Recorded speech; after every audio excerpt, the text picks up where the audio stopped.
میں 4-5 سال سے اللہ پاک سے دعا کر رہا ہوں، کوئی ایسا وظیفہ بتا دیں کہ میری دعا قبول ہو جائے۔ ماشاءاللہ ماشاءاللہ۔ ویسے تو قرآن مجید میں اللہ تعالیٰ نے خود ایک وظیفہ بتایا ہے۔ آپ کو کسی طرح کا بھی کوئی غم ہو، کچھ، چونکہ دعا قبول نہ ہونا یہ بھی میں سمجھتا ہوں ایک غم ہے کہ آپ کو کسی چیز کی ضرورت ہے، وہ آپ کو مل نہیں رہی۔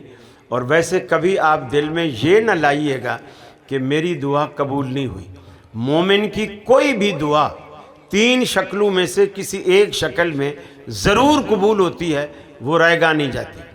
ایک تو آپ نے جو اللہ سے مانگا، اللہ نے اس کو وہی کچھ دے دیا۔ آپ نے کہا اللہ مجھے تھانے دار بنا دے، اللہ نے بنا دیا، آپ سمجھتے ہیں میری دعا قبول ہو گئی۔ دوسرا، اللہ سے آپ نے کہا مجھے تھانے دار بنا دے، اس نے مولوی بنا دیا۔ اب آپ کہتے ہیں میری دعا قبول ہی نہیں ہوئی، حالانکہ ہو گئی ہے۔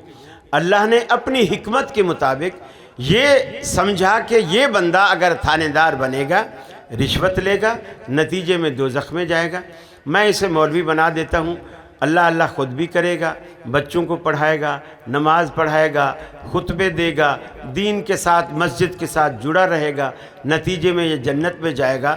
اللہ نے تو آپ کی بھلائی ہی سوچی ہے، آپ سمجھ رہے ہیں میری دعا قبول نہیں ہوئی، حالانکہ ہو چکی ہے۔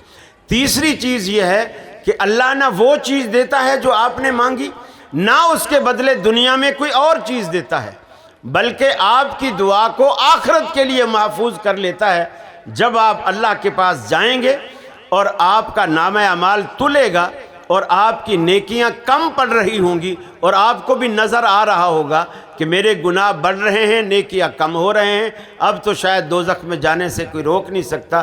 اللہ فرشتوں سے کہے گا وہ جو گٹھڑی رکھی ہوئی ہے نا، وہ گٹھڑی اٹھا کر اس کی نیکیوں والے پلڑے میں ڈال دو۔ وہ بندہ پوچھے گا یا اللہ اس کے اندر کیا ہے، اس کے اندر کیا ہے؟ اللہ رب العالمین کہے گا اس کے اندر تیری وہ دعائیں ہیں جو دنیا میں تو نے کی تھیں اور ہم نے دنیا میں اس کے بدلے میں تمہیں کچھ نہیں دیا تھا، اور آج آخرت میں ہم تمہیں اس کا صلہ دیتے ہیں۔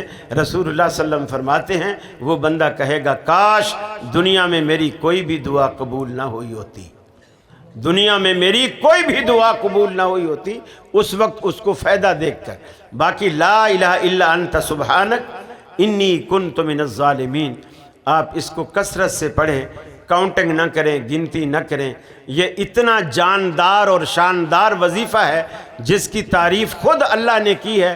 اللہ نے کہا کہ فَنَجَّيْنَاهُ مِنَ الْغَمِّ وَكَذَلِكَ نُنْجِي الْمُؤْمِنِينَ، یونس کو بھی ہم نے غم سے اسی وظیفے سے نجات دی تھی، اور جو بھی مومن اسے پڑھے گا، مومنین کو بھی ہم اسی وظیفے سے غم سے نجات دیں گے۔ لہٰذا اس کو آپ اپنا معمول بنا لیجئے، انشاءاللہ غم کے بادل آپ کی زندگی سے چھٹ جائیں گے۔